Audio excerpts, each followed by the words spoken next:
Yes. Yeah, we are down on the grid of the Euroformula Open, and I'm joined once again by Keith Collantine, who is commentating on the series once again. This is a very, very exciting series, isn't it? Yeah, well, one guy's been leading the way so far. Leonardo Pulcini, who we're going to get to, is down on fourth on the grid. He's unstoppable, isn't he? He's been so quick. He's never been outside the top two, and yesterday he gave everyone an absolute demonstration in driving. It was like watching an education lesson in how to lap Silverstone. He did a great job yesterday, but what happened in qualifying earlier then? Why are we seeing him so good in race pace and maybe not so good in qualifying? Well, he was super quick in qualifying yesterday, but it was very close yesterday, and it's been very close today as well. I mean, he was only on pole by less than a tenth of a second, about 86 thousandths in qualifying yesterday. He's just been pipped by by Colton Herta and a couple of other guys today, but we know his race pace is really good. He had more than 5 seconds over the field yesterday, so he's surely going to start working his way forward in the race. And that's the thing, you talk about the fact that it's, you know, we talk about him being in P4, for example, in qualifying. Just to let you know that there is generally less than a second splitting the top 10 in qualifying. That is how close these drivers are.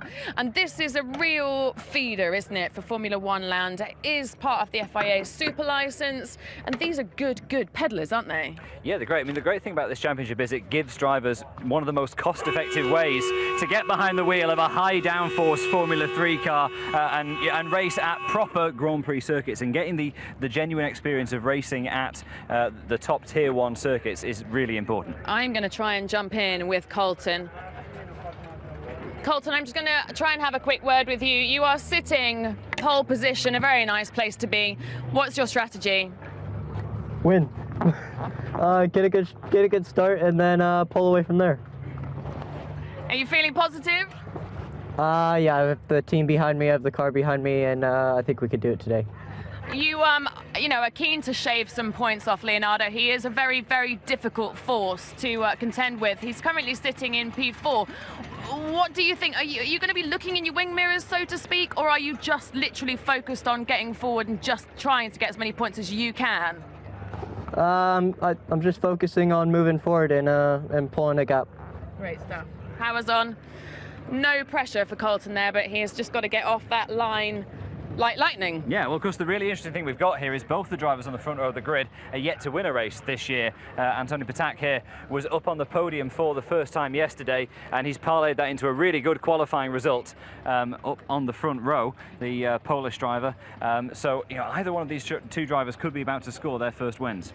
Now, when we were earlier on the grid for the Formula V8 3.5s, it's a similar sort of setup here, isn't it? We've got, you know, actually we've got, what, 5, 6?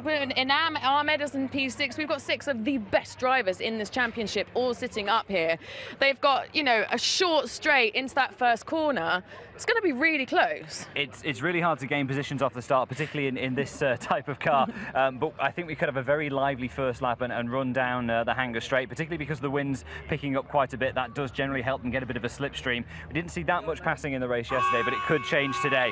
Yeah, so sitting here in P3, Ferdinand Habsburg, we had a nice chat to him yesterday. I mean, he's feeling pretty positive. He came 4th yesterday, but he's sitting in P2 in the championship. And crucially, he's got a nice fresh set of tyres on his car today, so he should be able to get a good start and move forward. And also, you know, Leonardo Pulcini, you can't rule him out either. You know, those two drivers are the really experienced hands. 2 of the newer drivers up in front of them. That could make the ingredients for a really nice race. Yeah, not at all. So, you know, you'll be sitting up there in the commentary box. You know, what if you were to put money on it, what would you do? Where would you go? It's hard to look past Pulcini because his record's been so good, but also Habsburg. He won at Paul Ricard. We saw him do that super overtaking move down at Stowe yesterday.